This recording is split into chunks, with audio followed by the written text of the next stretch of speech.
There are 3 stages to all relationships, and over 90% of relationships will fail or end in divorce during stage 2. Now, the first stage is the obvious one. It's the honeymoon stage. During this stage, it is easy, it's fun, it's full of joy and pleasure. You're having lots of sex, you're having lots of dates. It is a good time all the time. But you both are also only showing the most neatly filtered parts of yourselves. This is where the commitment is the lowest. You're only dating for a couple of months, and so you aren't really triggering each other. But what happens is over time, you do commit. You either say, I love you, you've been dating for maybe a few months now, maybe you move in together, maybe you get married. Either way, deeper commitment creates more threat, and then you progress into stage 2. Now, stage 2 is what I call the relationship loop of doom. And this is where people get extremely stuck, and there's the most pain you will ever experience in relationships during this stage. So relationships that are in stage 2, they enter the loop of doom, right? The relationship loop of doom, and it begins with someone getting triggered. It doesn't matter who starts first, but let's just say it's the husband right here, okay? And he gets triggered. And let's just say maybe it's with work, it could be wherever direction it comes at. He starts to feel not enough. He starts to feel unsafe and stressed. Maybe he feels guilty and feels shame about something. Basically, something is not going to plan, something is going wrong, and he starts to feel all these emotions that come up to the surface. So to soothe the pain, he's going to try to cope with that pain. And that coping is going to look like shutting down, stonewalling. It's going to look like distracting himself. Maybe that's more work, trying to work harder, or distract himself with video games, porn, entertainment, social media. There's so many ways to distract, sports. And so he'll also maybe get avoidant, isolate, right? These are all avoidant behaviors, trying to avoid the pain by distracting, isolating oneself, shutting down. And so all he's trying to do is soothe this right here. That's all he's trying to do. But instead of soothing these pains, it's going to do the opposite. And instead, it's going to trigger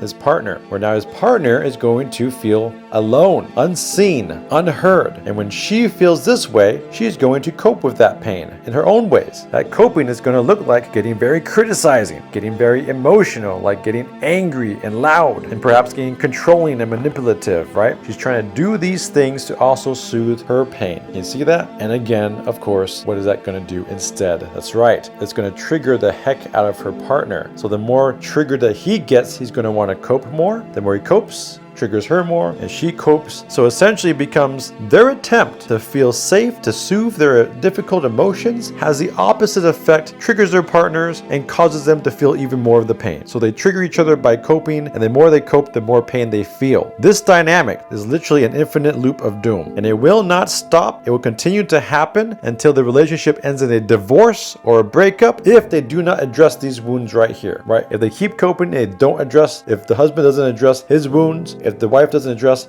her wounds, this cycle will not stop. And they'll simply break up, get divorced, and repeat it with another relationship. Again, this is not always the husband. Sometimes it's the wife that feels this way and does these things. Sometimes it's the husband that feels this way and does these things. And very, very few relationships make it past stage 2. But for the few that do make it past it, they can progress into a stage 3 relationship, which I call spiritual partnership. Spiritual partnership begins when you both realize that your triggers have nothing to do with the other person, that they are simply touching a pain that has already been there since childhood, and that through your relationship you get to see and face these old pains and old coping mechanisms to begin doing the real work of healing and transforming yourselves. And as you begin to heal your deep childhood wounds, you begin to become more secure, healthier, and be able to actually appreciate the differences in the relationship. And you see the relationship for what it really is. It is the ultimate place for growth, for experiencing more in life, for feeling and expressing the love inside you. Is no longer a relationship out of fearful attachment and checking in to see if your partner is giving you your needs or not. You're both 100% giving your best to the other person, and even if there are conflicts, because those are still normal, you're able to address them quickly, get to the root of it, and get back in connection. I'm a transformational coach, and I help clients move from stage 2 to stage 3. And you don't have to be in a relationship to start doing this work. You can start the work whether you're single or in a relationship right now. The inner work begins with you. Follow me for more.